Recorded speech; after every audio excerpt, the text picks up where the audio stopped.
Good morning everyone. Now we are going to see exercise 1.4 question number 6. The question is a sum of money becomes 18,000 in 2 years and 40,500 in 4 years on compound interest. Find the sum. So the given values are 18,000 the sum value when n equal to 2 years. So when n equal to 2, the amount equal to 18,000. Then they have given 4 years when n equal to 4, the amount value equal to 40,500. These two value they have given. One more information is the interest is calculated as compound interest. So we know the formula for that. So we are going to find the value, that is find the sum, that is we are going to find the principal value. Okay, now we know the amount formula. A equal to P into 1 plus R by 100 whole power n. Okay, this is the compound interest formula. By using this formula, we are going to find the principal value. So first, when n equal to 2, the amount A value 18,000. A equal to, so 18,000 equal to P into 1 plus R by 100 whole power n value 2. So whole square we can take. Okay, this is, we will take this one is as equation number 1. Now when n equal to 4, the amount 40,500 equal to P into 1 plus R by 100 whole power 4. Now this is equation number 2. We are going to compare these two equations. Listen here, if you take this equation 1 plus R by 100 whole square equal to 18,000 by P. Am I right? Now instead of this value, if you are squaring on both sides, we will get 1 plus R by 100 whole power 2 into 2. Squaring means increasing the power 2. So 18,000 by P whole square. Okay, now this one will be, now here the value is into 2 into 2 value is 4. So we will get 1 plus R by 100 whole power 4 equal to, the value is same, that is 18,000 by P whole square. Okay, now so instead of here, in this value we can substitute this value.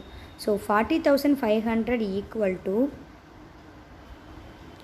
40,500 equal to P into, instead of 1 plus R by 100 whole power 4, we can substitute this value. So 18,000 by P whole square.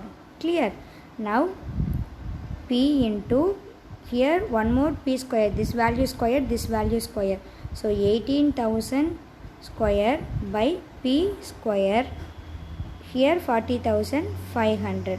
Now P and 1P will be cancelled. The remaining amount 18,000 the whole square divided by P it is. Okay, now we have to cross multiply the value. We will get,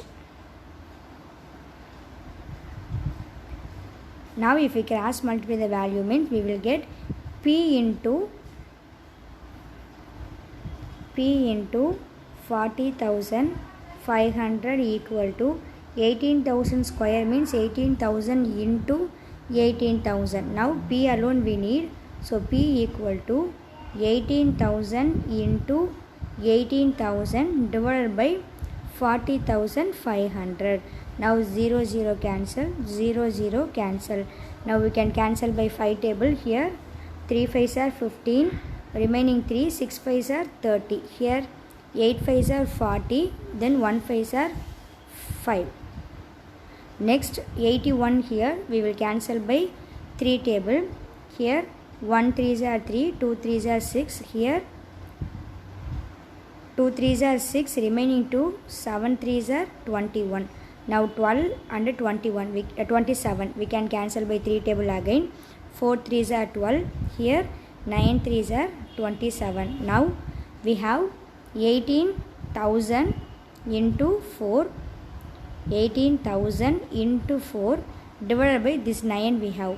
Now we can cancel this one. 1 9s are 9, 2 9s are 18. Here 3 zeros into 4. Now what is our p value? 2000 into 4, that is 8000. That is our principal value. Clear? Once again I will revise everything. Listen carefully. They have given two values. When n equal to 2, the sum amount is 18,000. When n equal to 4, the sum amount is 40,500. We know the compound interest formula. In that formula we are going to apply n equal to 2 and n equal to 4 formula. Okay, then we will take the first equation and we have to increasing the power, that is squaring the power. Next we will get 1 plus r by 100 whole power 4 equal to 18,000 by p whole square. Then we are going to substitute in equation number 2. Then we will get, so here equation number 2 implies, okay, write that equation number 2 implies 40,500 equal to p into 18,000 by p the whole square. Now if we are squaring means we will get p into 18,000 square by p square. P and p square will be cancelled. We will get 1p alone. Then we will keep p this side and we have to take everything to this side, and if we are cancelling, if we are simplifying means we will get the answer p equal to 8,000. Okay, now this is question number 6. So do question number 7 as your homework. I will meet you on next class. Thank you.